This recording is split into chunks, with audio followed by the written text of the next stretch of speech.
हम्म, तो steric effect सबसे पहला कंसेप्ट ये देखेंगे। इसके बाद हम लोग देखेंगे एरोमेटिसिटी वाला क्या कंसेप्ट होता है।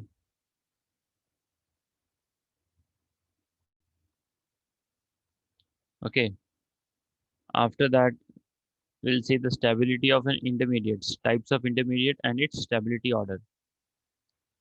Types of intermediates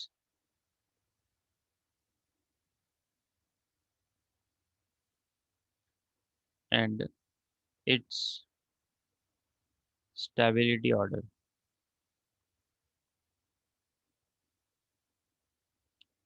तो स्टेरिक इफेक्ट पहले मैं बता देता हूँ, ये कल लास्ट कंसेप्ट हमारा था। सी, अगर आप कोई भी रिएक्शन का ये देखना चाहते हो इफेक्ट, अपना रिएक्टिविटी किस चीज़ों पे डिसाइड होती है किसी भी रिएक्शन की, तो reactivity gets disturbed, reactivity gets disturbed, या फिर आप बोल सकते हैं कि कोई भी रिएक्शन का जो रिएक्टिविटी है ना वो आपका अफेक्ट हो रहा है, तो वो किस रीजन की वजह से हो रहा है, तो एक रीजन इसका स्टेरिक इफेक्ट है। So reactivity gets disturb due to bulkiness of a molecule, bulkiness of molecule. तो जैसे जैसे मॉलिक्यूल जो है वो क्राउडेड होते चला जाता है, तो वहाँ पे जो है स्टेरिक हिंड्रेंस की डोमिनेंट जो है वो बढ़ते चली जाती है। तो अब जरा इसको एग्जाम्पल के थ्रू मैं समझाने की कोशिश करता हूँ। सी, अगर आप बात करते हैं, कल वाले में एक छोटा सा एग्जांपल दे देता हूँ। एज वी नो दैट हमारे पास दिया गया है propanoic acid, we have a propanoic acid. अब इस प्रोपेनॉइक एसिड में अगर आपने मिला दिया मिथाइल अल्कोहल, CH3OH, तो ये हमको पता है कि एसिड और अल्कोहल जो है वो आपस में रिएक्ट करते हैं और हमको फॉर्म करके देता है ester. We always get a ester in the presence of acidic medium. तो एसिड से जो है ना OH निकलता है और अल्कोहल से H निकलता है। ये भी एक MCQ का क्वेश्चन है, OH कहाँ से आ रहा है, तो OH बच्चा अल्कोहल से भी निकाल के और H एसिड से निकाल सकता है, बट वो गलत हो जाएगा।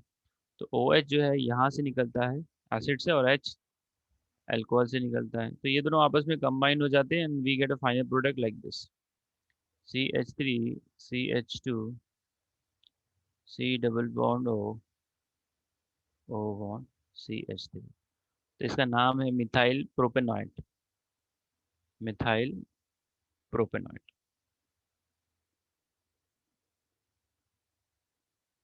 अच्छा, अभी इसमें कोई दिक्कत नहीं हुई, इस एसिड और अल्कोहल को आपस में रिएक्ट करने के लिए कोई दिक्कत हुआ ही नहीं। अब दिक्कत कहाँ पे आएगी, जहाँ पे क्राउडिंग आएगा। अगर मैं बात करता हूँ बेंजोइक एसिड के बारे में ना, ये हमने ले लिया बेंजोइक एसिड। अब इस बेंजोइक एसिड के अंदर मैं क्या करूँगा, I will be adding alcohol, methyl alcohol he add करता हूँ, CH3OH।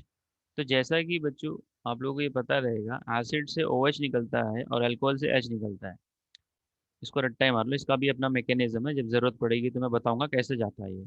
In the presence of an acidic medium, तो आपस में इसको ज्वाइन कर दो, तो ये प्रोडक्ट हो जाएगा C डबल बॉन्ड OCH3। ठीक है, तो इसका नाम हो जाएगा, this is the methyl and this is the benzoate, तो ये नाम हो गया इसका मिथाइल बेंजोएट। अच्छा, तो पहला वाला रिएक्शन में चला गया, दूसरा वाला रिएक्शन में चला गया, मतलब यहाँ पे कुछ क्राउडिंग है जैसा सीन तो हो नहीं रहा है। तो अब मैं क्या करूँ, मैं इसमें थोड़ा सा सब्स्टिट्यूशन कर देता हूँ। जो ये 1 2 3 4 5 6, अब जो पोजीशन नंबर 2 है और पोजीशन नंबर 6 है, मैं वहाँ पे दो मिथाइल को लगा देता हूँ। तो वो दो मिथाइल आने से क्या हो जाएगा, जो एसिड था ना वो गिर चुका है, दो लोगों के बीच में आ चुका है, मतलब acid is now block, now the alcohol can not approach to the acid. तो वो एग्जांपल में लिखता हूँ फिर ज़्यादा समझ में आएगा। सी, if I have introduced 2 methyl group on the position number 2 and 6, तो ये क्या करेगा? ये तो एज इट इज है बेंजोइक एसिड। जब तक मैंने कुछ ग्रुप यहाँ पे इंट्रोड्यूस नहीं किया था तो इसको कोई दिक्कत नहीं था। अब मैंने क्या किया, पोजीशन नंबर 2 पे एक मिथाइल लगा दिया और पोजीशन नंबर 6 पे एक मिथाइल लगा दिया। तो अब ये जो 2 मिथाइल इंट्रोड्यूस हो चुके हैं पोजीशन नंबर 2 एंड 6, तो ये क्या कर रहा है, इसने जो है अल्कोहल के अप्रोच को ब्लॉक कर दिया है। मतलब कहीं दरवाजे पे दो लोग खड़े हो जाए तो एंट्री क्या हो जाती है, दिक्कत, मतलब कोई ब्लॉक हो। आसानी से आ नहीं सकता है। तो वही चीज़ यहाँ पे भी है।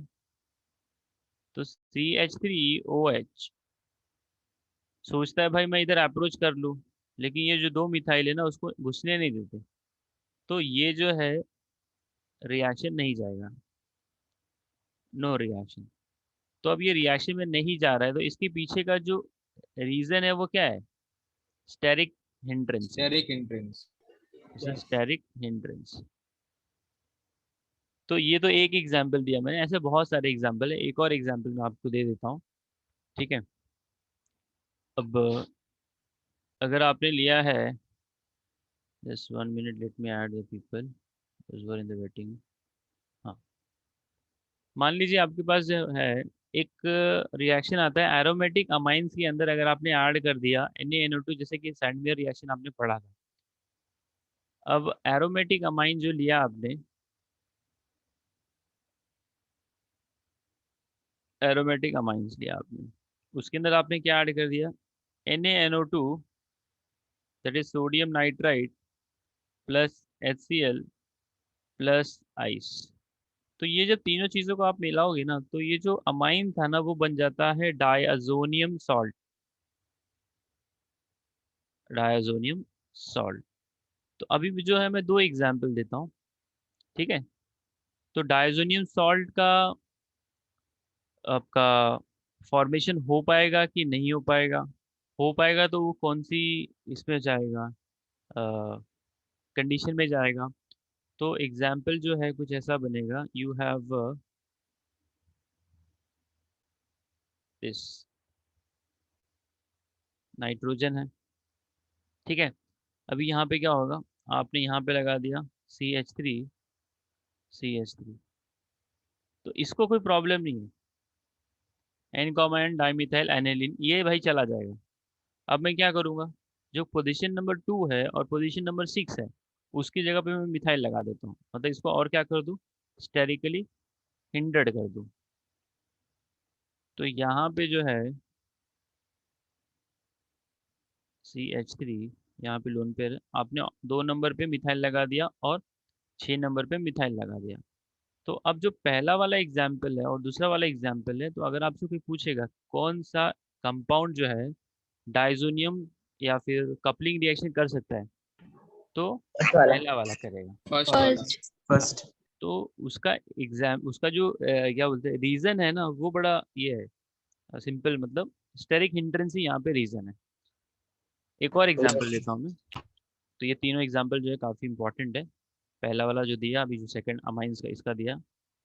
आपको ये पता है कि अगर सिस्टम के अंदर EDG ग्रुप लगा, क्या लगा है, EDG group, electron donating group, तो इलेक्ट्रोफाइल जो होता है वो ऑर्थो और पैरा पे अटैक मारता है। इलेक्ट्रोफाइल मतलब जिसको इलेक्ट्रॉन की ज़रूरत है वो ऑर्थो और यहाँ पे पैरा पे अटैक मारेगा। उसका पीछे का भी जो रीज़न है वो ये है, रेजोनेंस है। So electrophile does attack on ortho and para position, ortho and para position. Now see, अगर मैं यहाँ पे एक बेंजीन लेता हूँ और बेंजीन के ऊपर मैंने जो है लगा दिया ये टर्शरी ग्रुप कनेक्ट कर दिया ऊपर, कार्बन CH3 और CH3। अभी इसमें क्या होगा कि जो ग्रुप मैंने लगाया है ना वो तो इलेक्ट्रॉन डोनेटिंग ग्रुप है। तो जो टर्शरी ब्यूटाइल बेंजीन है टर्स्ट ब्यूटाइल बेंजीन। अभी यहाँ पे जो हम लोग का फोकस रहेगा बेंजीन। अब बेंजीन को जो ग्रुप लगा है वो कौन सा ईडीजी ग्रुप है। कौन सा? ईडीजी, इलेक्ट्रॉन डोनेट, क्योंकि all alkyl group act as electron donor. तो अगर आपसे पूछा इलेक्ट्रोफाइल कहाँ अटैक करेगा, तो बच्चे ने पढ़ा है भाई addition, I mean donating group रहेगा तो इलेक्ट्रोफाइल जो है वो कहाँ जाता है? ऑर्थो एंड पैरा पे। ऑर्थो एंड पैरा पे जाता है। तो ये वाले एग्जाम्पल में दिक्कत ये है कि ये जो टर्शियरी ब्यूटाइल ग्रुप है अपने आप में वो इतना क्राउडेड है कि इसका ऑर्थो पोजीशन को वो ब्लॉक करके रख दिया है। मतलब इस ऑर्थो पे और लेफ्ट साइड वाले ऑर्थो पे जो है इलेक्ट्रोफाइल इंटर मार ही नहीं सकता है। तो वो ओनली पैरा पे अटैक मारेगा। Only para attack is possible. Sir नहीं समझा। सी, स्टेरिक हिंड्रेंस का मतलब आपको समझा है क्या होता है? Yes sir yes. Steric hindrance का मतलब कि जो रिएक्टिविटी है मॉलिक्यूल की वो डिस्टर्ब हो रही है। क्लियर है? यस जब आप इलेक्ट्रॉन डोनेटिंग ग्रुप लगा देते हो किसी भी बेंजीन या किसी भी ग्रुप के मॉलिक्यूल के अंदर, तो इलेक्ट्रोफाइल को बाय डिफॉल्ट ऑर्थो और पैरा पे जाना पड़ता है। उसके अलावा उसके पास कोई ऑप्शन नहीं है। अब वो ऑर्थो पैरा पे ही क्यों जाता है? क्योंकि उसको इलेक्ट्रॉन उधर ही मिलता है। यस, इलेक्ट्रॉन डेंसिटी बढ़ जाती इलेक्ट्रॉन डेंसिटी ज्यादा रहता है। हाँ, ठीक है, बहुत बढ़िया। तो अभी इसके पास ऑर्थो का दो पोजीशन है, राइट और लेफ्ट में, in the case of tertiary butyl benzene का जो मॉलिक्यूल है इसके अंदर। है। Yes yes. तो आपका जो इलेक्ट्रोफाइल अटैक करना चाहेगा तो वो चाह के भी ऑर्थो पे नहीं आ पाएगा, क्योंकि ऊपर से ये जो तीन कार्बन दिख रहे हैं, एक, ये दो और ये तीन, ठीक है, तो ये लोग क्या है पूरा ऑर्थो पोजीशन को क्राउड करके बैठ गए हैं। भाई ना तो राइट से कोई आ सकता है ना तो कोई लेफ्ट से आ सकता है। ये मॉलिक्यूल देखने के लिए ऐसा है बट ऐसा नहीं रहता वो, क्योंकि हर एक कार्बन यहाँ पे sp3 हाइब्रिडाइज्ड है। If I open the structure it will be like this.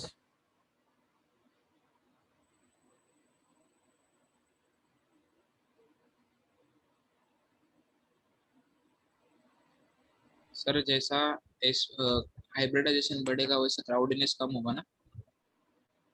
जैसा हाइब्रिडाइजेशन नहीं, अगर तो मतलब sp3 का sp2 हुआ तो हम्म, क्राउडीनेस कम होगा ना।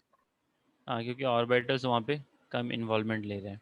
यस हाँ सर। वो, अभी देखिए ये टर्शियरी ब्यूटाइल बेंजीन है ये, this is the third butyl benzene. अब इसी के पैरेलल में दूसरा एग्जांपल लिखता हूँ जो कि टॉलीन है, मिथाइल बेंजीन भी आप इसको बोल सकते हैं। तो जो मिथाइल बेंजीन है इसके ऑर्थो और पैरा पे कोई ऐसा ग्रुप है ही नहीं। I mean this methyl is not in the position to block the ortho position. ये ऑर्थो पोजीशन को वो ब्लॉक नहीं कर सकता है। पैरा तो अपने आप में ही दूर है तो उधर अटैक हो जाएगा। तो ये जो टोलीन है, तो टोलीन के केस में ऑर्थो और पैरा दोनों जगह पे अटैक होगा। तो ये टर्शरी ब्यूटाइल बेंजीन में ऐसी क्या खास बात है कि वो ऑर्थो पोजीशन पे अटैक होने नहीं दे रहा है? तो इसमें खास बात यही है कि ये जो तीन मिथाइल ग्रुप दिख रहे हैं ये तीनों जो हैं ऑर्थो पोजीशन को ब्लॉक कर दिए हैं। ठीक है, जब कैसे बोलते हैं ना ट्रैफिक हो गया तो वन साइड जाम हो गया तो आप जा ही नहीं सकते। जाम हो गया मतलब क्या? आगे क्या है, व्हीकल ही खड़ा है ना, और तो कुछ है नहीं। तो यस यहाँ पे भी कैसा है कि ऑर्थो पोजीशन जो है वो गिर चुका है due to the bulky group present over the benzene, जबकि ऐसा इसमें नहीं यस था। ठीक है, तो ये जो हो रहा है इसके पीछे का जो रिस्पॉन्सिबल फैक्टर है वो स्टेरिक हिंड्रेंस है। देखो सारे बच्चों को स्टेरिक हिंड्रेंस पता होता है। क्राउडिंग सर आ रही है तो रिएक्शन नहीं जाएगा। अब वो एग्जाम्पल जो है, मैंने यहाँ पे तीन एग्जाम्पल्स लिए हैं, इसमें से दो एग्जाम्पल जो है वो नेशनल लेवल एग्जाम में पूछा है। दो एग्जाम्पल, टर्शरी ब्यूटाइल बेंजीन वाला और आपका एजोडाई वाला, डायजोडाइजेशन वाला। ठीक है, अब मैं जाता हूँ एरोमेटिक सर कंपाउंड। टोलिन में जो हम्म, ऑर्थो और पैरा पे हाँ, ऑर्थो पैरा पे इलेक्ट्रोफाइल अटैक बैठता है ना। करेगा। हाँ सर, तो उसके अंदर प्रेफर प्रोडक्ट ज्यादा कौन सा रहेगा, ऑर्थो वाला रहेगा कि पैरा वाला रहेगा। देखो 95% जो है वो पैरा रहता है। In few cases ortho is the dominating product. उसका पीछे का रीज़न हाइड्रोजन बॉन्डिंग हो जाता है, तो वो जब ज़रूरत लगे अपन डिस्कस करेंगे। मेजॉरिटी ऑफ द केसेस में पैरा जो है वो डोमिनेटिंग प्रोडक्ट होता है। उसके पीछे का सिंपल सा रीज़न ये है कि जब दो एटम नज़दीक रहते हैं ना तो एटम के अंदर इलेक्ट्रॉन होता है तो वो लोग एक दूसरे को धक्का मारते हैं। So when the atoms are like a far और the any group is far, so they were not in the position to repel each other. तो पैरा वाला मेजर प्रोडक्ट होता है। Yes sir. Yes, yes. But ये हमेशा के लिए नहीं है। मैं बताऊँ, देखो एमसीक्यू में वही क्वेश्चन पूछा जाता है जहाँ पे एक्सेप्शन आता है। रेगुलर क्वेश्चंस है ना वो नहीं बनते हैं जिसमें एक्सेप्शन लग रहा है, थोड़ा सा आउट ऑफ जाके उसमें कंसेप्ट अपने को लगाना पड़ रहा है। तो वैसे ही क्वेश्चन, क्योंकि ऑर्थोनाइट्रोफिनॉल और पैरानाइट्रोफिनॉल का एक एग्जाम्पल बनता है, तो वो जब आप फिनॉल चैप्टर पढ़ेंगे वहाँ पे डिस्कशन कर लेंगे। बट इतना दिमाग में रखिए, मेजोरिटी केसेस में पैरा ही बनता है। Yes. हाँ, तो ये हो गया था स्टेरिक इफेक्ट। अब इसके बाद जो है हम लोगों को देखना है वो है एरोमेटिक कंपाउंड। देखो आपके पास 5-6 कंसेप्ट हैं आपने जो पढ़े हैं। जैसे आपने पढ़ा है रेजोनेंस, ठीक है, आपने पढ़ा है हाइपर कॉन्जुगेशन,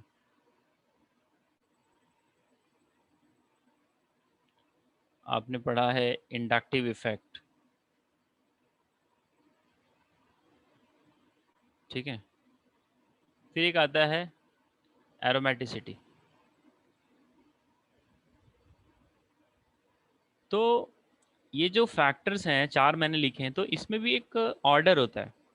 जैसे इंडिया में जुडिशियल सिस्टम है, तो जुडिशियल सिस्टम में सबसे टॉप पे सुप्रीम कोर्ट आता है, फिर हर एक स्टेट का अपना अपना स्टेट वहाँ का हाई कोर्ट होता है, फिर आपका डिस्ट्रिक्ट लेवल पे जाता है, ठीक है।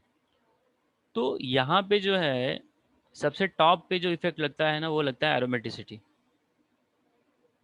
मतलब किसी भी मॉलिक्यूल के अंदर 2 इफेक्ट लग रहा है, ए मॉलिक्यूल के अंदर एरोमेटिसिटी लग रहा है और बी मॉलिक्यूल के अंदर रेजोनेंस लग रहा है, तो मैं ए वाले के साथ में जाऊंगा, बिकॉज ए एरोमेटिसिटी जो है वो सुपीरियर इफेक्ट है, ठीक है। तो एरोमेटिसिटी सबसे टॉप पे जाता है, फिर हाइपर कॉन्जुगेशन लगता है, उसके बाद inductive, sorry, hyper conjugation, aromatic के बाद ये आता है रेजोनेंस आता है, मैंने गलत लिखा है, aromaticity, resonance,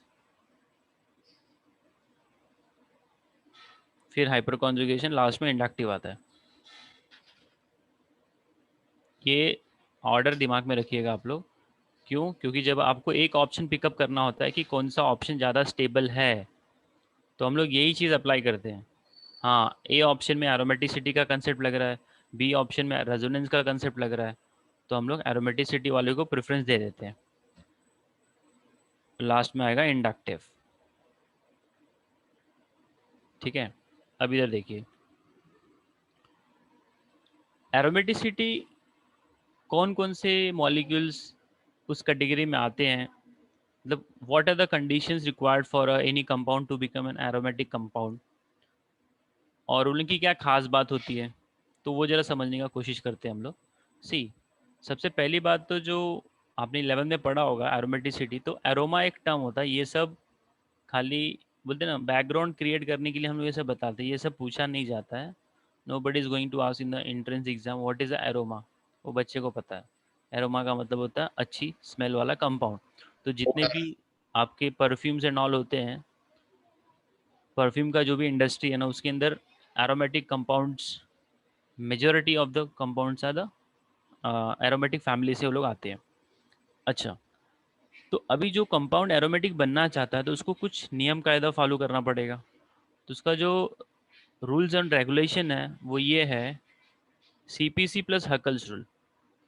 CPC plus Huckel's rule, अगर किसी भी कंपाउंड ने ये कंडीशन को फॉलो कर लिया, सीपीसी प्लस हकल्स रूल, तो वो बन गया एरोमेटिक, वो बन गया एरोमेटिक। अब बच्चा बोलेगा सर ये सीपीसी क्या होता है, तो सी मतलब साइक्लिक, पी मतलब प्लेनार, फिर लास्ट वाला जो सी है उसका मतलब होता है कॉन्जुगेटेड। तो कोई भी कंपाउंड अगर साइक्लिक है, प्लेनार है और कॉन्जुगेटेड है, तो वो जो है सीपीसी रूल को फॉलो करवा रहा है। अब सीपीसी फॉलो हो रहा है भाई, मान लिया मैंने, बट उसमें हकल्स रूल गायब हो गया। अब हकल्स रूल क्या है, 4n+2 pi electron, 4n+2 pi electron. ठीक है। अब कोई भी सिस्टम जो है 4n+2 पाई इलेक्ट्रॉन रख रहा है तो वो मतलब हकल रूल को एग्जिबिट कर रहा है। अब मैं यहाँ पे एग्जाम्पल दूंगा। अब ये हकल रूल का, इसके ऊपर भी एक कंसेप्ट क्वेश्चन अलग से बनता है। तो ये जो 4n+2 है, यहाँ पे अगर आप टेक्स्ट बुक पढ़े रहोगे तो वहाँ पे n का वैल्यू जो है 0 1 2 3 4 लिख दिया जाता है। तो अगर n का वैल्यू आपने 0 रखा, 1 रखा, 2 रखा, 3 रखा, 4 रखा, ऐसे ऐसे, तो आपको एक नंबर मिलता है, तो वो जो नंबर है वो क्या आता है 2,6,10 14 18, मतलब 4 के डिफरेंस पे वो आपको नंबर मिलेगा। अगर आपने n का वैल्यू 0 रखा तो 2 मिलेगा, n वैल्यू 1 रखा तो 6 मिलेगा। So these are the pi electron, these are the pi electrons. अगर किसी भी कंपाउंड के अंदर इतना पाई इलेक्ट्रॉन मिल रहा है तो इसका मतलब वो है एरोमेटिक। मतलब एरोमेटिक तो नहीं बोल सकते बिकॉज आपने अभी तक उसका CP_C देखा नहीं है, आपने खाली देखा कि हाँ वो हकल रूल को फॉलो कर रहा है। तो cyclic, planar, conjugated plus Huckel's rule जो लोग भी दिखाते हैं वो लोग एरोमेटिक की कैटेगरी में आ जाते हैं। इसके अलावा अगर किसी ने एक लाइन में वर्ड लिख दिया, जो कंपाउंड मैग्नेटिक फील्ड में रखने पर करंट प्रोड्यूस करते हैं उसे भी एरोमेटिक बोला जाता है। ये एक लाइन का स्टेटमेंट है डिफाइन करने के लिए एरोमेटिक कंपाउंड को। This is only for entrance. Any और कंपाउंड डज करंट प्रोडक्शन। क्योंकि क्या होता है, what is the current? Rate of flow of charge. जब चार्ज करंट आपका ये मूव करने लगेगा आपका इलेक्ट्रॉन्स, तो वो करंट प्रोड्यूस कर देता है। तो एरोमेटिक कंपाउंड के अंदर क्या है भाई, इलेक्ट्रॉन है और वो कॉन्जुगेटेड होता है और वो एक प्लेन में होता है। एक प्लेन में होना मतलब कैसा, जैसे आपकी नोटबुक है, जैसे आप किसी डेस्क पे बैठ के लिख रहे हो तो वो डेस्क पूरा प्लेनार है, ऊपर नीचे उभरा हुआ नहीं है। Are you getting? yes, delocalized yes. भी होता है। yes, हाँ क्या बोल रहे हो? delocalized भी होता है ना इलेक्ट्रॉन्स, इसलिए करंट प्रोड्यूस कर रहे हैं। हाँ तो वही बोला ना, फ्लो चार्ज मतलब चार्ज अगर स्टेशनरी है तो वहाँ पे एक ही फील्ड होती है, अगर चार्ज घूमने लगेगा तो वहाँ पे दूसरा फील्ड भी आ तो जाता है। मैग्नेटिक फील्ड मैग्नेटिक फील्ड हाँ, और करंट। अपन और फिजिक्स में पढ़ते हैं। करंट। ठीक है, स्टैटिक चार्ज में कौन सा फील्ड है और मूविंग चार्ज में कौन सा फील्ड है। yes, yes. तो एरोमेटिसिटी जो है वो CP_C प्लस हकल रूल के द्वारा डिसाइड की जाती है। अब ये बच्चे को मालूम है, अब बच्चा एग्जाम्पल उसको सामने आ गया, अब एग्जाम्पल आ गया तो उसको जज करने को भी आना चाहिए ये एरोमेटिक है कि नहीं है। तो मैं पहले छोटा छोटा एग्जाम्पल लिखूंगा so that you all find it easy. तो बेंजीन का मैंने बात कर लिया, मैंने पेरिडीन का बात कर लिया, मैंने पायरॉल का बात कर लिया,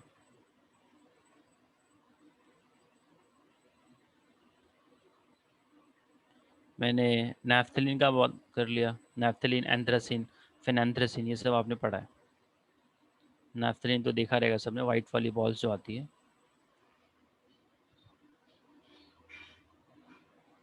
अब ये 4 एग्जाम्पल मैंने लिखे हैं, वे चारों के चारों जो है ना ये एरोमेटिक की कैटेगरी में आते हैं। अब जज करना है, सर एरोमेटिक कैसे आता है। साइक्लिक है, हाँ साइक्लिक है, सी हो गया पहला। प्लेनार किसको बोलते हैं मालूम है? जिस कार्बन का हाइब्रिडाइजेशन sp2 हो जाए, जिसका भी हाइब्रिडाइजेशन sp2 हो जाएगा उसको हम लोग प्लेनार बोलते हैं। Okay, yes. तो यहाँ पे जो है all carbons are planar, none of them should be out of the plane. अगर वो प्लेन के बाहर चला गया तो वो आपका एरोमेटिक, मतलब एक भी रूल यहाँ पे वॉयलेट हुआ ना तो वो एरोमेटिक नहीं है। तो ये साइक्लिक हो गया, प्लेनार हो गया बेंजीन, और कॉन्जुगेटेड। कॉन्जुगेटेड का मतलब आपको मालूम ही है, alternate, double and single. alternate double and single bond. Third example में अल्टरनेट कैसे रहेगा? अल्टरनेट क्या बोल रहे हो बेटा? सर, थर्ड एग्जांपल नहीं समझा। थर्ड एग्जांपल मैं थर्ड की बात कर रहा हूँ क्या? मैं बात किसकी कर रहा हूँ अभी? मैं फर्स्ट की बात कर रहा हूँ ना, थर्ड पे मैं आता हूँ ना। अभी ये तो सिंपल एग्जांपल है, अभी मैं बाउंसर भी फेंकूंगा, पहले ये तो समझा दूँ मैं। अभी ये जो है double single double single double, जो इलेक्ट्रॉन्स घूमते हैं, we are always suppose to focus on the electron which are under the delocalization. तो ये जो है आपका डीलोकलाइजेशन कर रहा है, तो ये कॉन्जुगेटेड भी हो चुका है। तो ये आपका हो गया। अब बात कर रहे थे ये हकल को फॉलो कर रहा है क्या? यस। हाँ, इसके अंदर यस। कितना पाई इलेक्ट्रॉन आ गया? 6। Pi electron. तो ये आपका एरोमेटिक का क्राइटेरिया फुलफिल कर रहा है। अब दूसरे एग्जाम्पल पे आ जाओ, इसका नाम है पेरिडीन, और तीसरे वाले का नाम है पायरॉल। अच्छा, अभी ये जो पायरोल है ये कैसे कॉन्जुगेटेड है, ये एक जन ने पूछा है, तो ये पहले मैं बता देता हूँ। देखो, कॉन्जुगेटेड का मतलब अपने को क्या मालूम है अभी तक? किसने अल्टरनेट डबल पूछा एंड था? Single bond. हाँ, अपने को यही मालूम है कि अल्टरनेट, डबल एंड सिंगल, तो ऐसा नहीं होता है। कॉन्जुगेटेड का मतलब पॉजिटिव नेगेटिव भी होता है। कॉन्जुगेटेड का मतलब double bond with the charge ऐसा भी होता है। देखो, ये डबल सिंगल डबल ये कॉन्जुगेटेड है, डबल पॉजिटिव चार्ज, फिर यहाँ पे आपका आ जाएगा, मतलब ये भी कॉन्जुगेटेड ही है, ये इधर शिफ्ट हो जाएगा तो यहाँ पे पॉजिटिव चार्ज आ जाएगा। Are you getting? तो यस। ऐसा नहीं कि खाली double single, even negative charge भी आ सकता है, इवन लोन पेयर भी जा सकता है। जैसे ये डबल हो गया, ये डबल हो गया, यहाँ पे नेगेटिव चार्ज आ गया, तो ये भी कॉन्जुगेटेड का ही हिस्सा है। This is also the part of conjugated. ये लोन पेयर यहाँ जाएगा, ये इधर जाएगा और ये इधर जाएगा। So this are the conjugated systems. अब हमको ऐसा लग रहा है कि खाली पाई बॉन्ड का ही कॉन्जुगेशन होता है, तो वो इन्फॉर्मेशन अपना पूरा नहीं है अभी। सर ऐसा आएगा तो bond pair lone pair bond pair lone pair. Bond pair lone pair मतलब वो जो बॉन्ड है ना आपका, कौन सा बॉन्ड होना चाहिए? पाई बॉन्ड आएगा। हाँ, पाई बॉन्ड, फिर एक कार्बन नेक्स्ट वाले कार्बन के ऊपर लोन पेयर आ जाए। लोन पेयर यस, बाद में फिर से ये पाई बॉन्ड, बाद में लोन पेयर। ठीक है, तो ये इधर शिफ्टिंग करेगा, ये इधर शिफ्टिंग करेगा, ये इधर जाएगा, फिर ये इधर जाएगा। तो इसमें क्या होता है मालूम है क्या? कभी कभी आमने सामने कार्बन पे डबल बॉन्ड आएगा। किसको? ये जो कार्बन दिख रहा है आपको, यहाँ पे डबल बॉन्ड आ जाएगा और यहाँ पे डबल बॉन्ड आ जाएगा, बिकॉज लोन पेयर इसका इधर शिफ्ट होगा ना, तो इधर डबल यस बॉन्ड जाएगा, पाई बॉन्ड इधर जाएगा। तो ऐसा कोई ज़रूरी नहीं है कि वो डबल बॉन्ड उसके बाद लोन पेयर हो। मतलब आपका तीन कार्बन तो कॉन्जुगेशन में इन्वॉल्व होता ही है। तो उसमें से कहीं पे भी वो कंडीशन मिल गया ना, मतलब डबल बॉन्ड, फिर नेक्स्ट वाले को या तो पॉजिटिव चार्ज आ जाए, या तो लोन पेयर आ जाए, या तो डबल बॉन्ड आ जाए, तो वो रेजोनेंस का एग्जाम्पल बन जाता है। That is a conjugation. अभी इधर यस देखिए, सर। पायरॉल में क्या होगा, इसका लोन पेयर इधर शिफ्ट होगा, ये पाई बॉन्ड इधर जाएगा, तो अपने को नया स्ट्रक्चर मिलेगा, और वो स्ट्रक्चर कुछ ऐसा होगा। यहाँ पे डबल बॉन्ड हो जाएगा, फिर ये नेगेटिव चार्ज हो जाएगा, और ये hydrogen with the positive charge हो जाएगा, और यहाँ पे ये है, फिर अभी ये इधर शिफ्ट होगा और ये इधर जाएगा। बात समझ में आ रही है? तो यहाँ यस। पे जो इलेक्ट्रॉन घूम रहा है ना, मतलब आपको वही काउंट करना है। those electrons which are under the delocalization, that number should be either 2, 6, 10, 14, 18। अब बेंजीन के पास पाई इलेक्ट्रॉन 6 है, तो 6 पाई इलेक्ट्रॉन है, लेकिन घूमने वाला भी इलेक्ट्रॉन 6 ही है। किसी किसी के पास मतलब 10 पाई इलेक्ट्रॉन रहेगा, 15 इलेक्ट्रॉन पाई इलेक्ट्रॉन, भाई वो घूमता उतना नहीं है, घूमने वाला तो उसके पास 6 ही है। बात समझ में आ रही है कि नहीं? यस। अभी जो यस एग्जांपल मैं पीरिडिन का लेने वाला हूँ, पीरिडिन में अगर मैं आपसे पूछूं कितना इसमें पाई बॉन्ड है घूमने वाला? 3 पाई बॉन्ड है। यू कैन सी हियर, एक पाई बॉन्ड इधर है, एक पाई बॉन्ड इधर है, और एक पाई बॉन्ड इधर है। So how many pi bond is present in this molecule? Three. 3। अच्छा, अब पाई बॉन्ड घूम रहा है, उसके साथ साथ में एक लोन पेयर भी है, तो मिला के तो लोन इसके पेयर पास भी कितना है। इलेक्ट्रॉन हो गया? 4। मिला के एट इलेक्ट्रॉन एट। 8 हो गया, 8 8। 8। अब बच्चा बोलेगा यार 8 तो दिया नहीं इसमें, इसमें तो सर ने 2, 6, 10, 14 दिया है, तो 8 आ रहा है, मतलब ये एरोमेटिक नहीं है क्या? नहीं, ये एरोमेटिक है, दिस इज द एरोमेटिक। ठीक है, तो अब वो कैसे जज करेगा एरोमेटिक है, तो वो मैं बताता हूँ, जरा ध्यान से समझना। देखो,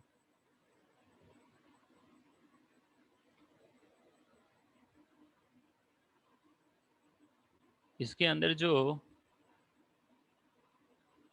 इसका जो लोन पेयर है ना नाइट्रोजन का, ये लोन पेयर जो है डीलोकलाइजेशन में नहीं जाता है। The lone pair of this, ये भी एक अभी एमसीक्यू का क्वेश्चन मैं बना रहा हूँ, because I will compare between the pyrrole and the pyridine, and then I will frame a one question. देखो, in case of pyridine,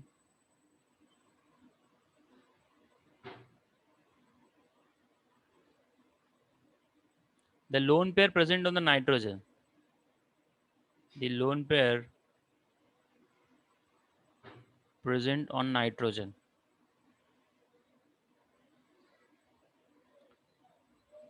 does not participate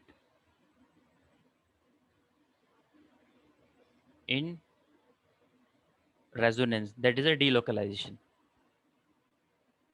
वो रेजोनेंस का हिस्सा नहीं होगा। क्यों नहीं होगा वो समझने की कोशिश करते हैं।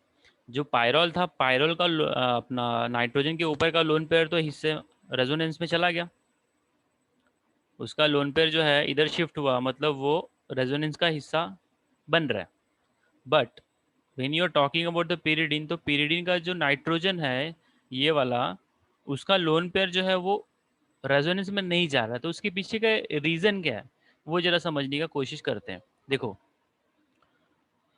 मान लो अगर ये रेजोनेंस में जा रहा है, मान लेते हैं एक इसके, क्योंकि अपन वहीं से इसको जस्टिफाई करेंगे, तो इसका लोन पेयर है ना इधर शिफ्ट होगा और ये पाई बॉन्ड जो है इधर जाएगा। तो हमको जो नया स्ट्रक्चर मिलेगा वो क्या होगा, ज़रा ध्यान से समझना। अब ये स्ट्रक्चर से ही हमको पता चल जाएगा कि इसका लोन पेयर क्यों नहीं रेजोनेंस में जाना चाहिए। सी, if I ask what is the hybridization of nitrogen, can anyone tell me?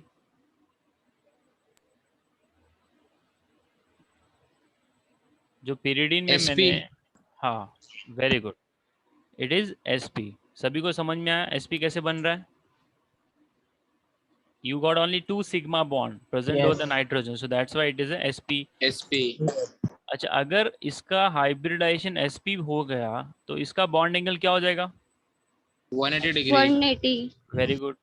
अगर जिसका भी बॉन्ड एंगल 180 डिग्री होता है तो उसका जो शेप होता है वो क्या होता है? Linear very good, linear.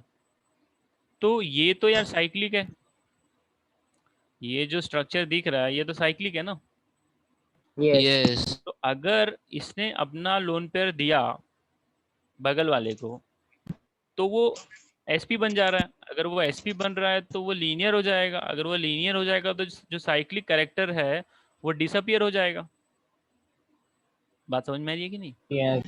Yes. Yes मैंने आपको पहले ही बता दिया, मतलब जो भी, मतलब ये समझो जो भी लॉयर है वो सुप्रीम कोर्ट में प्रैक्टिस करता है तो वो अपने आप को सुपीरियर ही समझेगा। वो हाई कोर्ट और ये अपना जो डिस्ट्रिक्ट कोर्ट होते हैं उसमें उनको कुछ नहीं समझते। तो मतलब जो पहले से ही एरोमेटिक है ना वो अपना एरोमेटिसिटी लूज नहीं करेगा। समझ में आ रहा है कि नहीं? तो ये लूज होने का जो रीज़न यहाँ पे बन सकता था वो यही बन सकता था कि जो नाइट्रोजन है अगर उसने अपना लोन पेयर को रेजोनेंस में पार्टिसिपेट करवा दिया तो वो अपना एरोमेटिक कैरेक्टर को लूज कर जाएगा, तो वो भाई लेके ही नहीं जाएगा उसको। बात समझ में आ रही है? Everyone is getting this point? Yes yes और no? Yes. The nitrogen which has a lone pair, it does not allow the its lone pair to be part of resonance. Why? Because if resonance में वो जाएगा तो उसका aromatic character गायब हो जाएगा। If resonance happens, it will lose its aromaticity।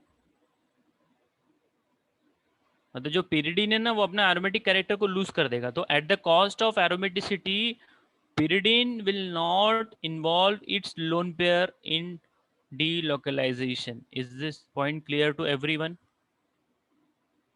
Yes.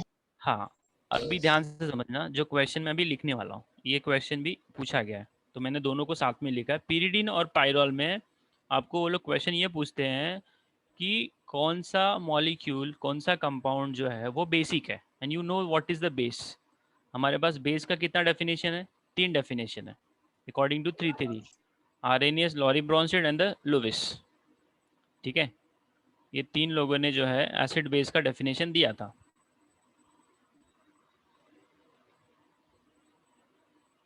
तो question ये पूछा था वो लोगों ने, among the pyrrole and the pyridine which one is the basic in the nature. कौन भाई बेसिक है? तो देखो, बेसिक उसको बोलते हैं जो इलेक्ट्रॉन पेयर को डोनेट करेगा।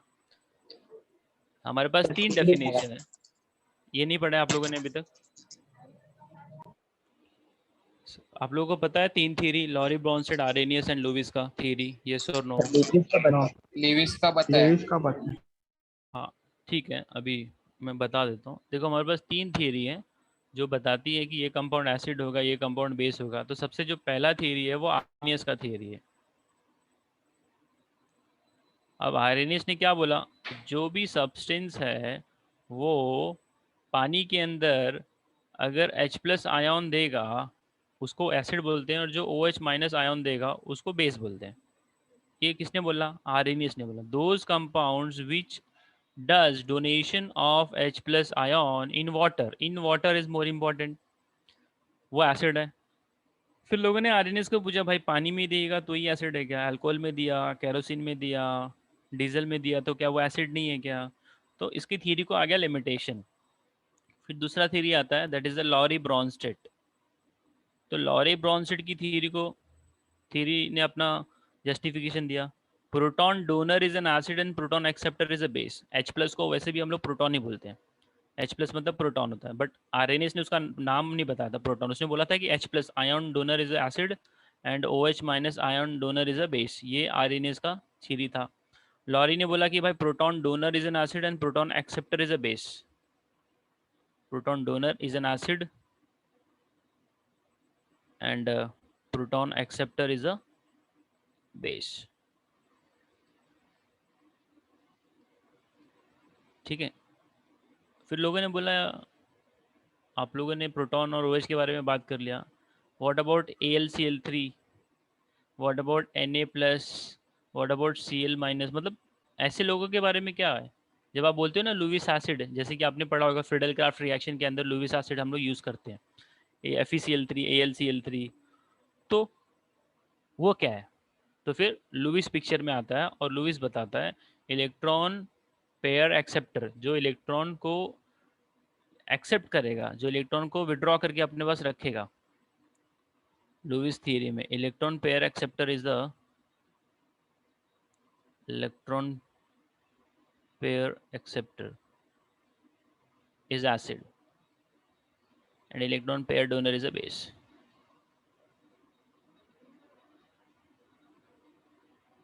ठीक है, ओके। ये हो गई तीन थ्योरी। इसकी जब जहाँ पे जरूरत पड़ती है, आप बोलते हो ना H2SO4 क्या है, तो आप बोलते हो ना H2SO4 एसिड है, एसिड है। तो वो कौन सी थ्योरी के हिसाब से एसिड है भाई? लेविस। लेविस एसिड लुईस किधर से आ गया इसमें? H2SO4 is an acid because it gives the H+ ion. H2SO4 टूटने के बाद आपको 2 H+ आयन देता है ना भाई, तो वो आर्रेनियस का एसिड है। ये MCQ का क्वेश्चन है। H2SO4 कौन सा एसिड है? आपको बोलेगा तो बोलेगा लुईस एसिड है क्या, आपको बोलेगा लॉरी ब्रॉन्स्टेड का एसिड है क्या, आपको बोलेगा आर्रेनियस का एसिड है क्या, और थर्ड ऑप्शन दे देगा both Lowry as well as Arrhenius. तो H2SO4 is an acid according to Lowry Bronsted as well as Arrhenius. ये आप लोग पढ़ेंगे आगे जाके। तो मैं अब मेरे क्वेश्चन के ऊपर आता हूँ। तो मेरा क्वेश्चन ये था, among the pyridine and the pyrrole which is the base, which is the base, and who is the base? The one which act as the electron pair acceptor. donor acceptor is an donor acid। Donor donor yes. Base period रहेगा। हाँ, तो pyridine रहेगा। क्यों? क्योंकि pyridine अपना electron donate करना donate prefer करेगा। करेगा। पायरोल में वो रेजोनेंस दिखता है। हाँ, तो पायरल वाला अपना लोन पेयर नहीं दे रहा, तो इसके अंदर जो नहीं बेसिक देगा रूल यस। है, and this question has been asked in the IIT। ठीक है, एक और एग्जाम्पल इसमें दिया था, वो एग्जाम्पल मैंने नहीं लिया बिकॉज उसमें और कन्फ्यूजन आ जाएगा, तो मैंने ये जस्ट 2 ही एग्जाम्पल पैरेलल लिखा है। तो मैंने इसको कौन से बेसिस पे जज किया कि भाई pyridine is the Lewis theory. Lewis theory के बेसिस पे नहीं किया बेटा, एरोमेटिसिटी के बेसिस पे किया। लुईस थ्योरी मतलब दोनों के पास तो लोन पेयर है ना, नाइट्रोजन विद pyridine जो है उसके पास भी लोन पेयर, पायरोल वाले नाइट्रोजन के पास भी लोन पेयर है, लेकिन pyridine ने अपना लोन पेयर नहीं दिया, अपना लोन पेयर दे दिया। क्यों दे दिया? मतलब उसको एरोमेटिसिटी को बचाना था, और पायरोल को भी एरोमेटिसिटी बचाना था। अगर पायरोल अपना लोन पेयर दे देता ना, तो इसके पास 4 पाई इलेक्ट्रॉन बचता। तो 4 पाई इलेक्ट्रॉन किधर आता है? 2 आएगा या तो 6 आएगा या तो 10 आएगा। तो दोनों लोगों के जो सेंटर पॉइंट में था वो एरोमेटिक कैरेक्टर ही था। So at the cost of aromaticity pyridine was able to donate its lone pair, and at the cost of same aromaticity pyrrole was not able to donate its lone pair। बात समझ में आ गई? Yes sir समझा। Yes. तो ये तो बात हो गई एरोमेटिसिटी की। अच्छा, अभी यहाँ पे देखिए, एक होता है एंटी एरोमेटिक। क्या होता है? एंटी एरोमेटिक मतलब जो लोग फॉरेन रूल फॉलो करेंगे। जो लोग क्या फॉलो करेंगे? Foreign rule. मतलब जैसे कि इधर देखो, आपका साइक्लोब्यूटेन है। अब ये साइक्लोब्यूटेन के अंदर मैंने 2 डबल बॉन्ड लगा दिया। अब इसके पास कितना पाई इलेक्ट्रॉन हो गया? 4। 4 इलेक्ट्रॉन्स यहाँ पे आ चुके हैं। तो ये जो है ये 4 फॉलो कर रहा है, तो इसको हम लोग क्या बोलेंगे? Anti aromatic. यस। ये जस्ट इंफॉर्मेशन है। वैसे भी क्वेश्चन अपना एरोमेटिक के ऊपर ही बनता है। मतलब एंटी एरोमेटिक भी क्या करेगा? सब फॉलो सेम करता है, साइक्लिक रहेगा, प्लेनर रहेगा, कॉन्जुगेटेड रहेगा, लेकिन ये खाली 4n को फॉलो करता है। और जो एरोमेटिक रहता है वो 4n+2 को फॉलो करता है। सर टेट्राहाइड्रोफुरन एरोमेटिक है ना? हाँ, THF एरोमेटिक है वो। यस। उसको शॉर्टकट में THF बोलते हैं हम लोग। अभी जो क्वेश्चन मैं बताने जा रहा हूँ ये थोड़ा सा एंट्रेंस पॉइंट ऑफ व्यू ज़्यादा इंपॉर्टेंट है।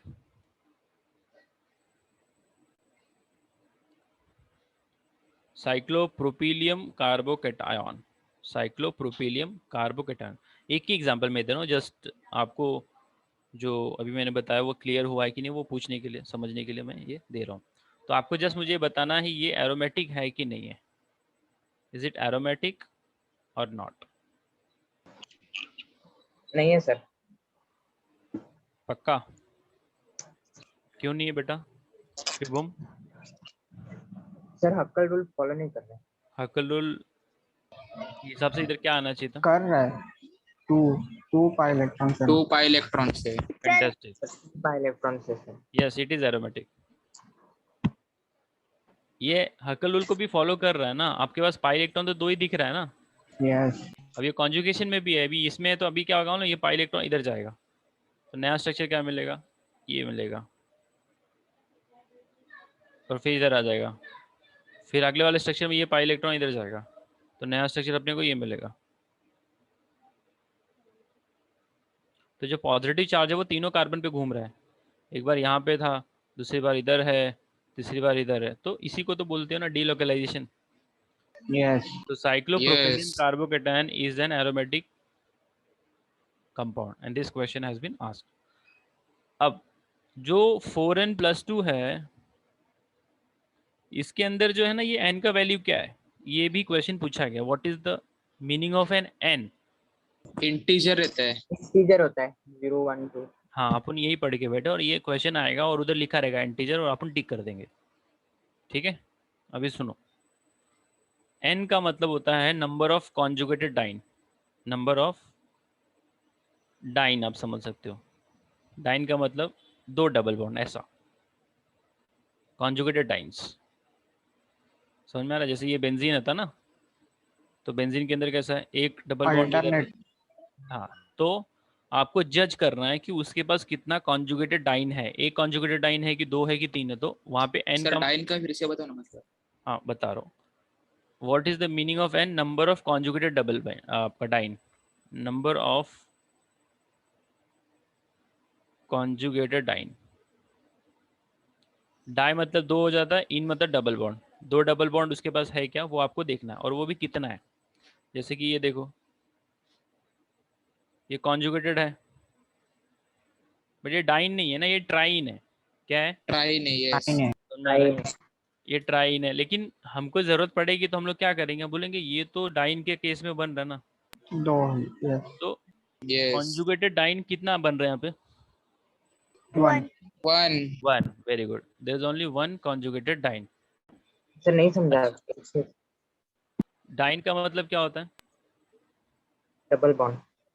हाँ, अब कॉन्जुगेटेड डाइन मतलब कि डबल सिंगल डबल, ये कॉन्जुगेटेड हो गया।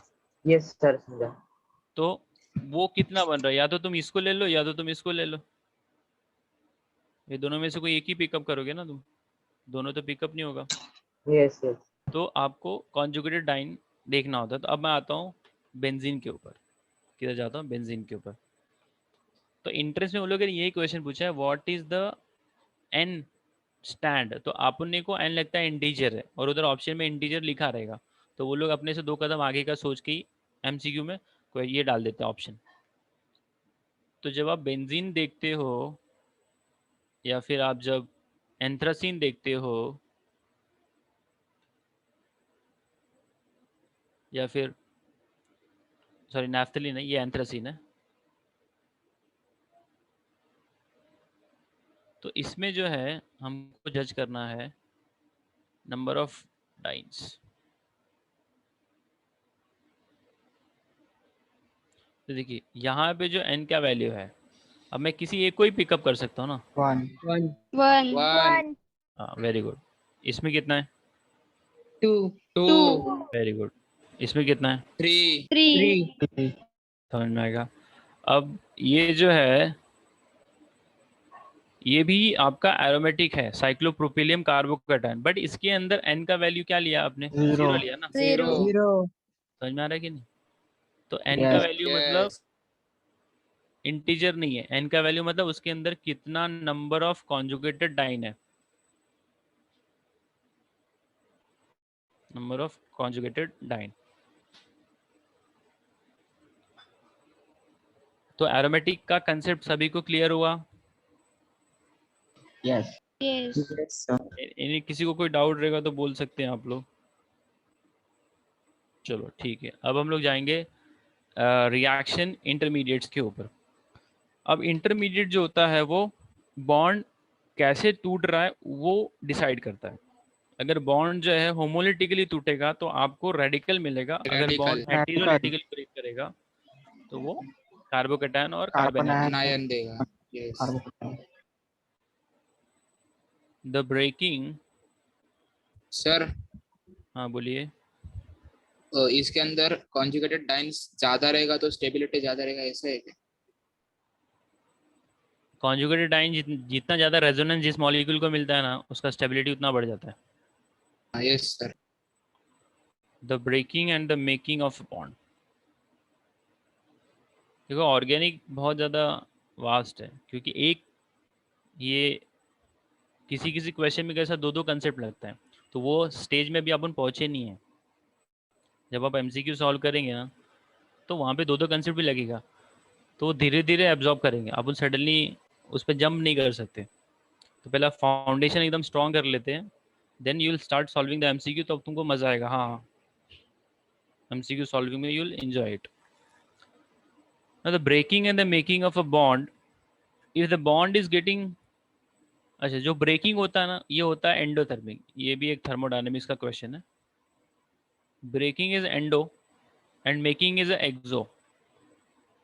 मतलब जब बॉन्ड को तोड़ना होता है ना तो आपको एनर्जी देनी पड़ती है, और जब बॉन्ड बनता है ना तो वो एनर्जी को रिलीज करता है। तो ये एंडोथर्मिक और एक्सोथर्मिक आपको शायद पहली बार सुनने को आया रहेगा। जब हीट एब्जॉर्ब होती है, जैसे कि आपने क्या किया मालूम है, ग्लूकोज पाउडर ले लिया और ग्लूकोज पाउडर को किधर डाल दिया, एक स्टील का ग्लास लिया, उसके अंदर पानी भरा, उसके अंदर रख दिया, ठीक है। स्टील है और मतलब ग्लास वाटर ही है, बट पानी को आपने किस में रखा है, कांच के ग्लास में नहीं रखा है, आपने स्टील के ग्लास में रखा है। क्यों रखा है? क्योंकि आपको फील करना है कि यार ये ठंडा हो रहा है कि गर्म हो रहा है। तो जैसे ही आप ग्लूकॉन डी को पानी में मिलाएंगे, अब ग्लूकॉन डी ऐड करने के पहले ना उसका पानी का टेम्परेचर थोड़ा फील कर लेने का, यार ये ठंडा लग रहा है क्या। तो जैसे ही आप ग्लूकॉन डी क्या आप टैंक मिलाओगे या कोई भी सॉल्ट मिलाओगे ना, तो वो क्या करता है, मतलब हीट को एब्जॉर्ब कर लेता है, तो वो क्या हो जाएगा, थोड़ा सा ठंडा आपको फील कराएगा। ग्लूकॉन डी भी अच्छा खासा फील होता है, जितनी मात्रा में आप ग्लूकॉन डी ऐड करोगे, तो वो एंडोथर्मिक है। आप ये रिएक्शन ले लो, HCl ले लो और NaOH ले लो, ये तो लैब में ही मिलेगा। तो आप इसको जब एक टेस्ट ट्यूब में मिला दोगे ना, दोनों के जो थे अलग अलग टेस्ट ट्यूब में थे, आपने दोनों को मिला के एक टेस्ट ट्यूब में कर दिया, तो ये लोग आपस में रिएक्ट करके NaCl दे देंगे प्लस पानी दे देंगे, और पूरा का पूरा जो कंटेनर है वो हो जाएगा गर्म। That is a heat. तो जो हीट को रिलीज करता है उसको बोलते हैं एक्सोथर्मिक, और जो हीट को एब्जॉर्ब कर लेता है उसको बोलते हैं एंडोथर्मिक। तो breaking of a bond is endothermic and making of a bond is exothermic. This is one of the MCQ का क्वेश्चन, ये थर्मोडायनामिक्स में आता है। अच्छा, अब बॉन्ड जो है वो दो तरीके से टूटता है, होमोलिटिकली एंड हेटेरोलिटिकली। तो होमोलिटिकली जो है वो आपको रेडिकल फॉर्म करके देता है, एंड हेटेरोलिटिकल जो है, कार्बोकेटायन कार्बन आयन। हाँ बहुत बढ़िया, वो carb cation and carb anion form करके देता है। ठीक है, तो अब ये सब आपने 11 में पढ़ा है, ये सब एंट्रेंस के पॉइंट ऑफ व्यू इंपॉर्टेंट बिल्कुल नहीं है, इंपॉर्टेंट इसका एप्लीकेशन है। ठीक है, अगर मैं बात करता हूँ कार्ब कैटायन का, तो कार्ब कैटायन जो होता है पॉजिटिवली चार्ज हो जाता है। अब ये है आपका CH3 CH3 CH3। ठीक है, अभी मैं आपको बोलूँ प्राइमरी सेकेंडरी टर्शियरी कार्बोकेटायन का स्टेबिलिटी ऑर्डर ये है, तो लेकिन अपने को ये तीन ही नहीं पढ़ना है। एंट्रेंस में आपको ये भी मिलता है, क्या बोलते हैं, बेंजाइल भी मिलेगा आपको, अलाइल भी मिलेगा। तो मैं उस पॉइंट ऑफ व्यू ऑर्डर दे देता हूँ, क्योंकि ये सारा का सारा जो कंसेप्ट है वो एनर्जी ओरिएंटेड कंसेप्ट है। तो जब आप बात करते हो टर्शियरी का, सेकेंडरी का और प्राइमरी का, तो ये स्टेबिलिटी ऑर्डर जाता है। उसके पीछे का जो रीज़न है वो है हाइपर कॉन्जुगेशन। क्या रीज़न है? Hyper conjugation. Hyper conjugation. मतलब हाइपर कॉन्जुगेशन जो है ना, वो टर्शियरी वाले को ज़्यादा स्टेबल बना देता है और सेकेंडरी वाले को थोड़ा सा कम स्टेबल कर देता है। प्राइमरी वाला तो अल्फा हाइड्रोजन ज्यादा है इस टर्शियरी में। हाँ, नंबर ऑफ अल्फा हाइड्रोजन ज़्यादा है, बराबर है।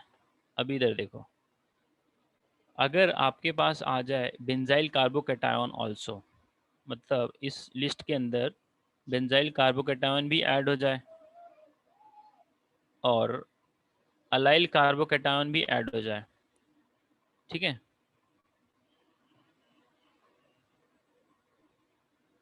तो जो बेंजाइल ऐड कर दिया और अलाइल ऐड कर दिया एंड अलाइल, तो अभी इसके अंदर का जो ऑर्डर है वो, क्योंकि देखो प्राइमरी सेकेंडरी टर्शियरी में तो बिल्कुल कोई दिक्कत आती नहीं है, आपको ऑर्डर आएगा इसके अंदर। तो इसमें क्या ऑर्डर बनेगा, कोई बता सकता है? पहले सुना रहेगा। बेंजेल ज्यादा स्टेबल है, बाद में अलाइल है। बेंजाइल फिर अलाइल। नहीं नहीं, आपने पांचों को एक साथ कंपेयर करना है। 3 degree benzyl, allyl 2 degree, 1 degree methyl. 2 degree 1 degree methyl. हाँ बहुत बढ़िया, सभी को ये ऑर्डर पता है? यस। इसको रट्टा मार के यस। रखो, तो आपको रट्टा मार के ही रखना है। तो सबसे ऊपर जो जाता है वो जाता है 3 डिग्री। क्या जाता है? 3 डिग्री। 3 डिग्री के बाद you will be getting the benzyl, benzyl, फिर फिर अलाइल। अलाइल 2 डिग्री, हाँ चलो 1 degree, 2 degree, degree, allyl 1 degree fantastic, methyl.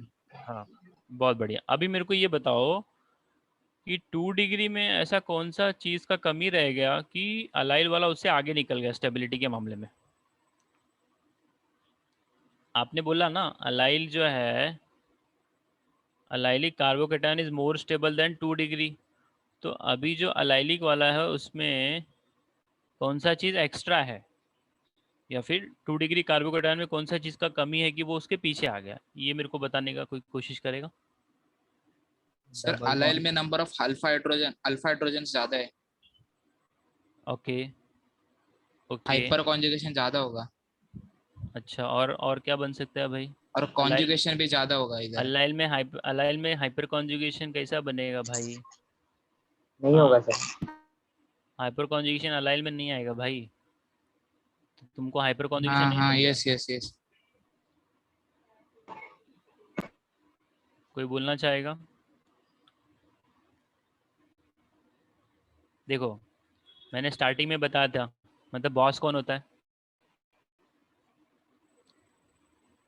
वो ऑर्डर दिया था ना भाई, ये सबसे सुपीरियर है, फिर ये है, फिर ये है, याद आ रहा है? यस। हाँ बोलो, सबसे सुपीरियर कौन सा इफेक्ट है? Aromaticity, fantastic. एरोमेटिसिटी के बाद कौन आता है? Resonance, fantastic. फिर कौन आता है? हाइपर कॉन्जुगेशन, हाँ फैंटास्टिक। फिर लास्ट में आपको इंडक्टिव, मिलेगा इंडक्टिव इफेक्ट। हाँ, ये पंच लाइन है, इसको दिमाग में फिट करके रख लो। बहुत सारे एमसीक्यू इसी ऑर्डर के ऊपर क्रैक हो जाएंगे। अब ध्यान से देखो, जब आप डील कर रहे हो 2 डिग्री और अलाइलिक के अंदर, तो 2 डिग्री पे तो कौन सा इफेक्ट लग रहा है? 2 डिग्री कार्बोकेटायन ये बना दिया मैंने। अब जो 2 डिग्री कार्बोकेटायन बना है इसमें कौन सा इफेक्ट लग रहा है, बता सकते हो? Inductive effect. हाँ, inductive as well as hyperconjugation दोनों लग रहा है। Yes yes. हाइपर कॉन्जुगेशन है ना इंडक्टिव, लेकिन जो अलाइल है ना इसमें लग रहा है रेजोनेंस। Resonance, yes. समझ आ रहा है? और रेजोनेंस जो है वो सुपीरियर इफेक्ट है ये दोनों के कंपेयर में। Yes. Yes. Yes, sir. उसकी वजह से ये थोड़ा सा इसको एक्स्ट्रा एडवांटेज मिल जाता है। लेकिन जो इसके अंदर का कंसेप्ट है ना वो एनर्जी का ही कंसेप्ट है। जिसकी एनर्जी जितनी कम होती है ना वो स्टेबिलिटी के मामले में उतना आगे जाता Stable है। ज़्यादा है। ठीक है, तो कार्बोकेटाइन का ये ऑर्डर है। अब रेडिकल का भी यही ऑर्डर जाता है। किसका? रेडिकल का। मतलब अगर कोई मुझे बोलेगा 1 डिग्री 2 डिग्री 3 डिग्री रेडिकल है, तो रेडिकल का ऑर्डर क्या बनेगा? 3 degree 2 degree 3 1 degree degree. 2 degree 1 degree. हाँ ठीक One है। day.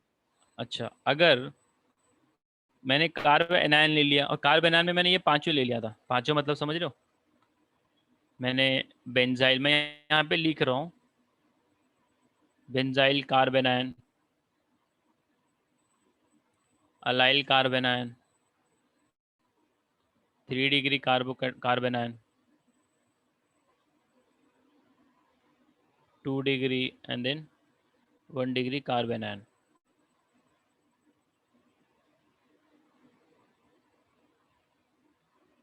तो अब आपको क्या करना है, आपको यहाँ पे जो है ऑर्डर देना और उसको मेरे को जस्टिफाई भी करने का है। बताओ चलो। 11 का जो टेक्स्ट बुक है ना उसके अंदर ये सब मेंशन है।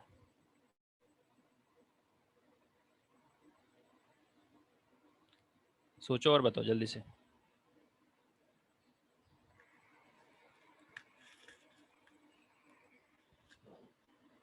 अच्छा वो साइड में करो, ये 3 डिग्री 2 डिग्री 1 डिग्री का बता दो पहले।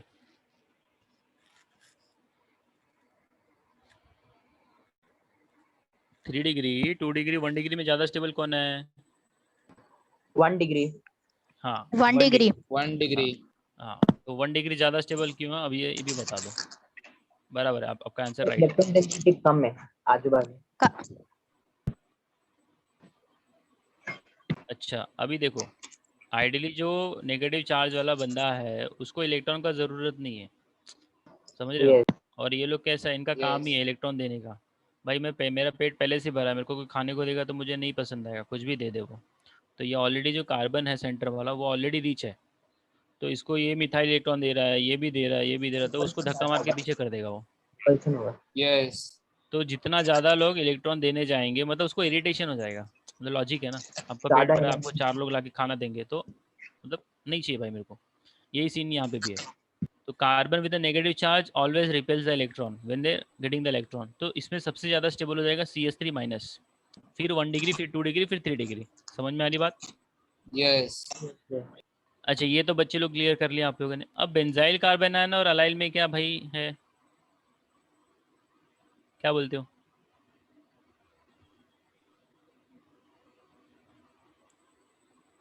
देखो बेंजाइल, अगर ये पांचों को मैं समराइज करूँ ना, ऑल 6 टुगेदर, तो भाई बेंजाइल जो है वो सबसे ऊपर जाता है, फिर अलाइल जाता है, फिर मिथाइल 1 डिग्री 2 डिग्री 3 डिग्री। ये चारों का तो अपने को मालूम ही है।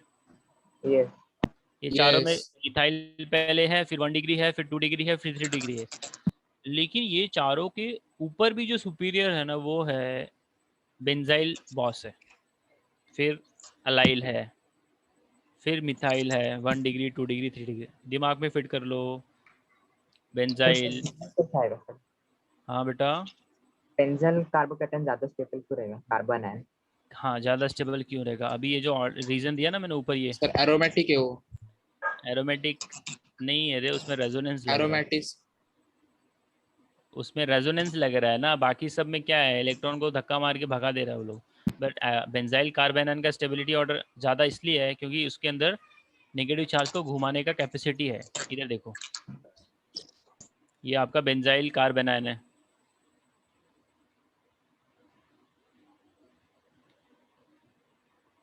CH2 minus. तो अभी ये देखो नेगेटिव चार्ज आया ना तो उसको घुमाने का कैपेसिटी रहना चाहिए। अब ये जो टर्शियरी मिथाइल आपका था कार्बेनाइन, टर्ड ब्यूटाइल कार्बेनाइन, तो ये लोग क्या है, उसका नेगेटिव चार्ज को मतलब खींचो ना, उसको और इलेक्ट्रॉन दे रहा है। समझ में आ रहा है क्या? मतलब जिस चीज जिसके ऊपर वजन ज़्यादा है तो तुम उसको और वजन देगा तो वो तो अनस्टेबल हो जाएगा, उसका वजन कम करो तुम। तो इसका जो इलेक्ट्रॉन है ना तुम अपने साइड खींचो, तो ये लोग खींचने का काम नहीं करते, ये लोग बोलते भाई तू और ले, तो वो जो टर्शरी कार्बन आयन है वो और अनस्टेबल हो जाता है।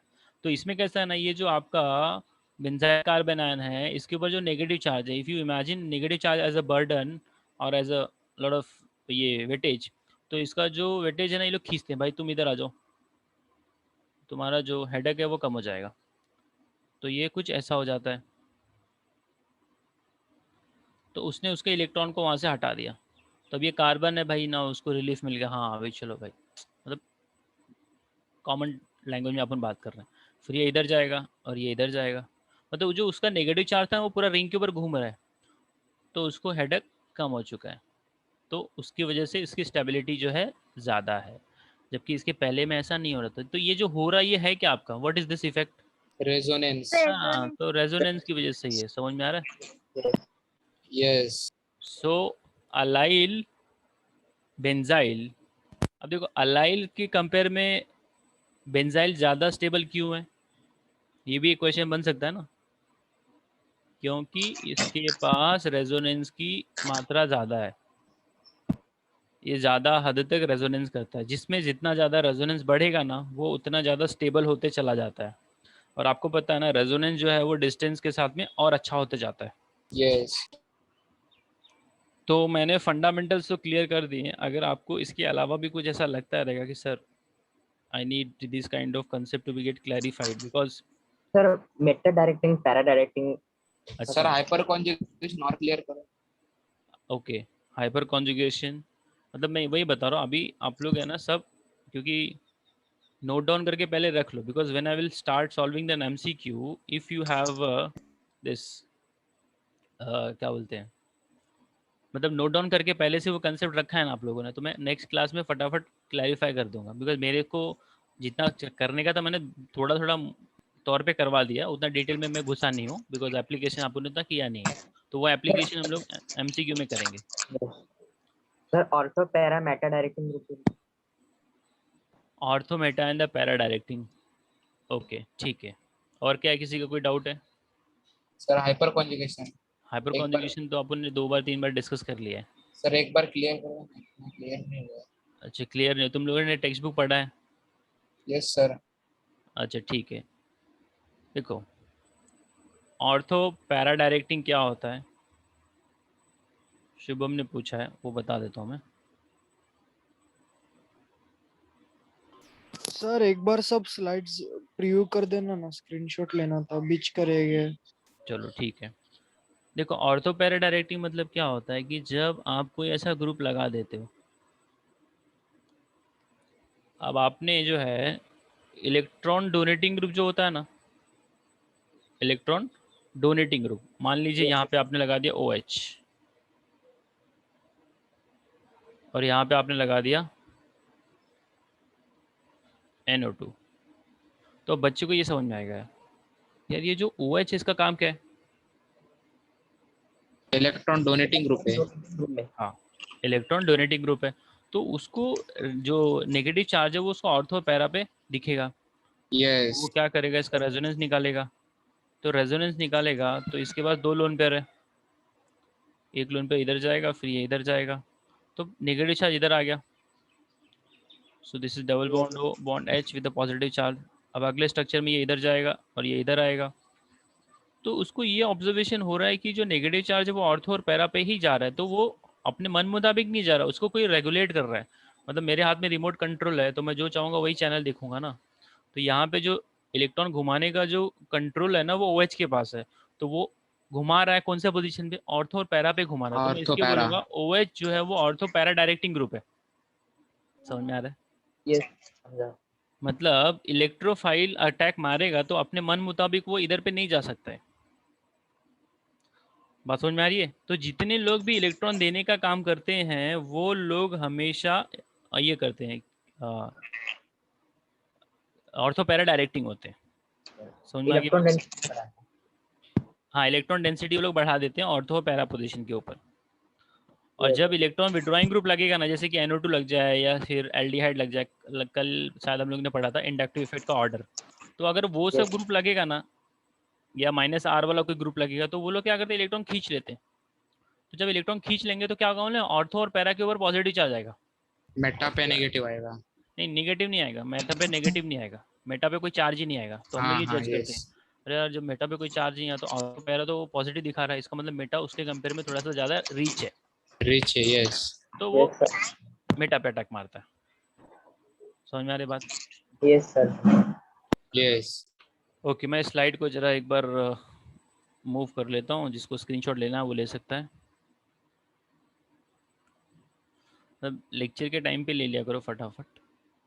सर वो डिस्कनेक्ट हो गया था इसलिए थोड़ा प्रॉब्लम हो गया।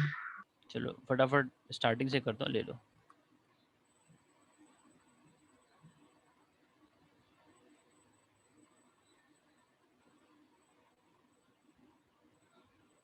मैंने स्टार्ट किया था स्टेरिक इफेक्ट से, तो हम लोगों ने ये 3 कंसेप्ट को आज कवर किया है।